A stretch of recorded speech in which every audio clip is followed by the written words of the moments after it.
we're going to go now live to the ground in Uvalde, where MSNBC anchor Yasmin Vestuvian is. Yasmin, thanks so much for being here. Give us the latest. Tell us where you are, what is happening there, and what's the mood of the city the day after President Biden's really somber appearance. Let me tell you, Jonathan, as I was just listening to your conversation there, this community needs more than hope. This is a community that is in mourning. They have been reeling since this mass shooting last Tuesday. If you think about it now, Monday morning, right? Last week at this time, those babies, those 19 kids, those 2 teachers were just getting up right around now, preparing to go to school for their last week of school before the Memorial weekend holiday and the end of the school year. But instead, we're here mourning the loss of their lives and talking about what needs to be done. And it's a community that needs more than hope. As the president was visiting Robb Elementary behind me yesterday, I stood outside and I heard a crowd of folks here saying something needs to change, something needs to be done. As the Governor Abbott arrived here as well, they booed him. They booed him because they said, our kids need to go to school safely. Our kids need to feel safe. And they don't feel safe right now. And you showed the images of the president at one point coming out of Sacred Heart after the service, in which he spent an hour or so there before he visited with the families of the victims. And they said something needs to be done. Something needs to change. And he mouthed, we will. I will. The question is how they'll get it done. You think about the complete and utter police breakdown here. I was taking a look at the police budget here in Uvalde. 40% of the budget here in Uvalde is made up for the police. So that's about $4 to $4.5 million. This is a really small town, Jonathan. You got 16,000 residents in this town with just one single place. We're talking about mental health issues. As the governor says, it's a mental health issue problem. He cut mental health treatment here in this state. You got one place to seek out mental health treatment in the state. You got $4 million going towards the police department, a place that's supposed to serve and protect. You had the police department. You had the chief of the public schooling system here, the chief of police of the public schooling system here.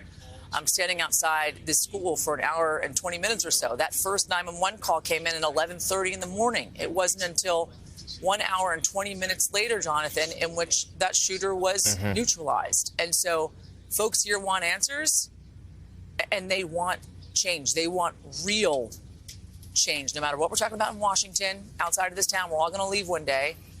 And these folks are going to have to deal with this. And they want to see change on the ground here in this community so it never happens again.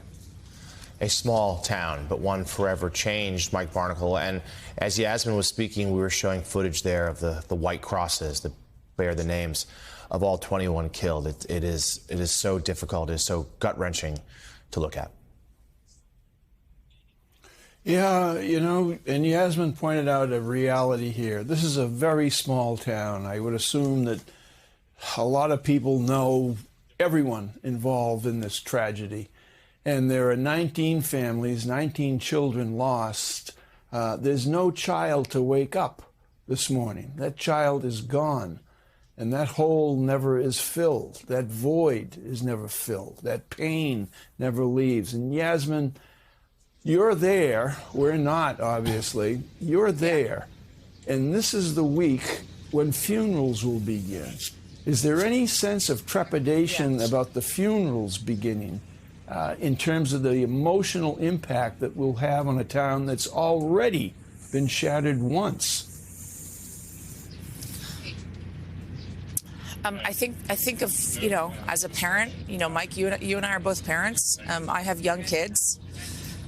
I think there's always going to be trepidation for having to bury your child, you know, and you bring up, of course, the president visiting here today. And as I watched him visiting the memorial here, and I thought to myself, and we talk about this a lot with this president, that the consoler in chief, this is a man who knows this all too well, and knows the void that it leaves when you lose your child and really your future. And that is what these parents are grappling with today as they face their future without these children. And you bring up a really good point, Barnicle, and that is the fact that this is a small town and everybody knows one another. So when we talk about what went on, you know, we broke the news yesterday about the Department of Justice saying they're going to basically file an after-action report. What went wrong, teachable moments, restoring the integrity of the department here, whatever it is they intend to do. This is, I want to be clear, not an investigation. This is not looking into criminal liability here whatsoever, which some folks think is a problem, but we can talk about that later on. As they look into culpability here of the community, it's difficult because these folks are neighbors. These police officers are neighbors. One police officer had a child inside that school who lost their life. They live across the street. They have dinner with one another.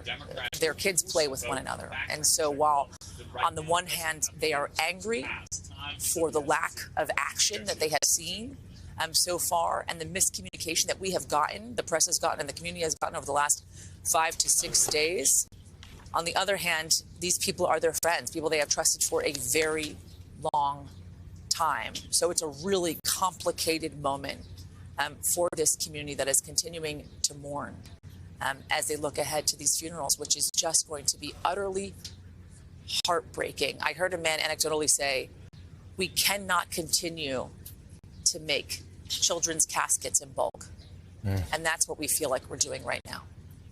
It is going to be a gut-wrenching week for that small town in Texas and the whole country as we watch alongside. Yasmin, thank you. We're going to see you again at the top of the hour.